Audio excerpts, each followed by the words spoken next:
नमस्कार दोस्तों, welcome to Devarajan Dayal. चलिए हम बात करते हैं करंट अफेयर के बारे में। पहला तो ये आर्टिकल देखते हैं। बाइडन से US want supply weapon for Israel to attack Rafah in a warning to all ally. Actually क्या हुआ है, यूएस का कहना है अगर इजराइल राफा पे अटैक करेगा तो उसके लिए यूएस वेपन सेंड नहीं करेगा, और उसके साथ साथ जो भी यूएस के एलाई कंट्री है उसको भी मना कर देगा कि इजराइल को वेपन सेंड नहीं करना है। हालांकि ऐसे बहुत सारे आर्टिकल पब्लिश हुआ है बाइडन से ही will stop sending bomb artillery shell to Israel if it launch the major invasion of Rafah।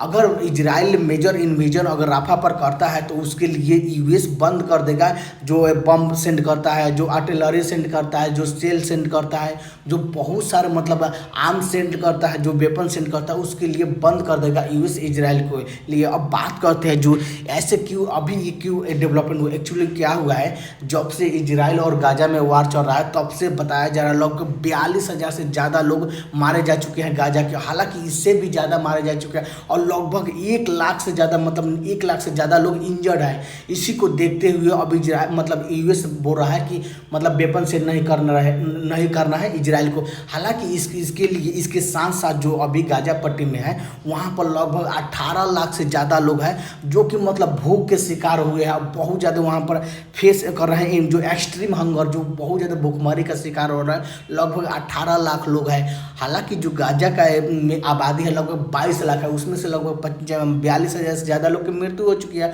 और उसके बाद जो भी लोग हैं ना, जो गाजा पट्टी उसके मतलब सदर्न साइड में मतलब सदर्न साइड है जो गाजा के है, जो राफा बॉर्डर क्रॉसिंग है वहाँ पर है। अगर वहाँ पर इजराइल अटैक करेगा तो बहुत सारे लोग मारे जा चुकेंगे। हालांकि अभी भी इजराइल वहाँ पर मतलब अटैक किया जो इसके पहले याया सिनवार को मार गिरा है, जो कि राफा के पास ही है, वहीं पर मार गिरा है। अब बात करते हैं जो अभी नेतन्याहू जो मतलब यूएस का कहना है कि यूएस मतलब बम नहीं सेंड करेगा इजराइल को, मतलब अब वेपन बंद कर देगा। जो भी वेपन इजराइल को सेंड करता था यूएस वो बंद कर देगा।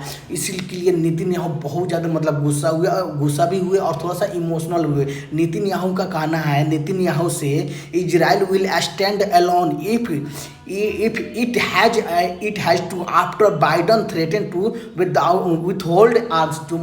जो इजराइल के पीएम नेतन्याहू का कहना है कि जो इजराइल अकेला लड़ेगा, चाहे यूएस इसके लिए मतलब वेपन सेंड करना बंद कर दे, उसके बाद भी मतलब इजराइल अकेला लड़ेगा जो हमास ने किया था। जब तक हमास को डिस्ट्रॉय नहीं कर देगा, जब तक जो टेररिस्ट है ऑर्गेनाइजेशन है उसको ख़त्म नहीं कर देगा, तब तक इजराइल मतलब नहीं रुकेगा।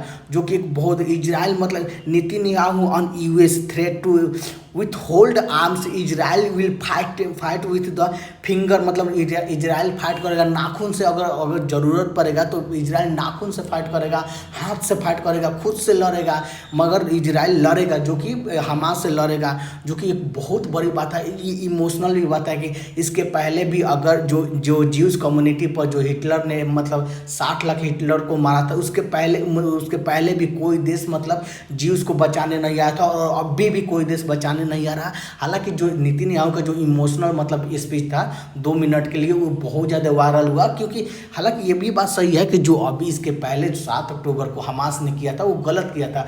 और जो अभी इजराइल ने लगभग 42,000 से ज़्यादा लोगों को मतलब मार चुका। हालांकि जो पहले तो गलती हमास ने किया था, जिसके कारण इजराइल का मेन कहना है पूरा एलिमिनेट कर दो। जब तक हमास को मतलब एलिमिनेट नहीं कर दोगे, जब तक पूरी तरह से बर्बाद नहीं कर देंगे, तब तक इजराइल नहीं रुकेगा।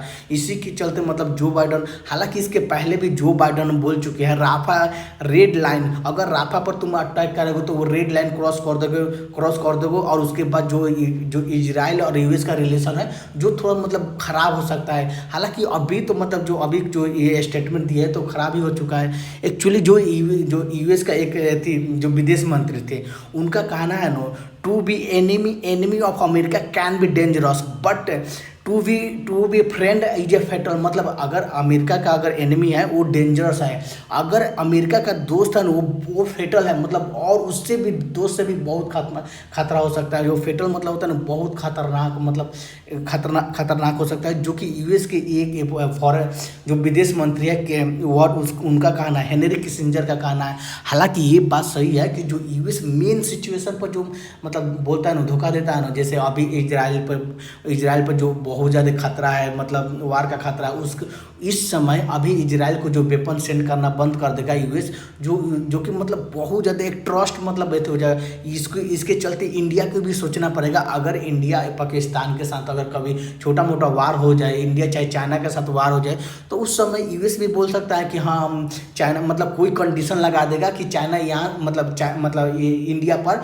कि इस कंडीशन के मतलब अंदर ही आपको वेपन सप्लाई करेंगे, जो कि इंडिया के लिए भी कंसर्न की बात है यूएस पर ट्रस्ट करना। हालांकि बहुत सारे लोग बोलते हैं यूएस नेवर ट्रस्ट, यूएस पर विश्वास करना मतलब बहुत मूर्खता, जो कि ये अब साबित हो रहा है, क्योंकि अभी जो इजराइल पर बहुत ज़्यादा वार का खतरा है।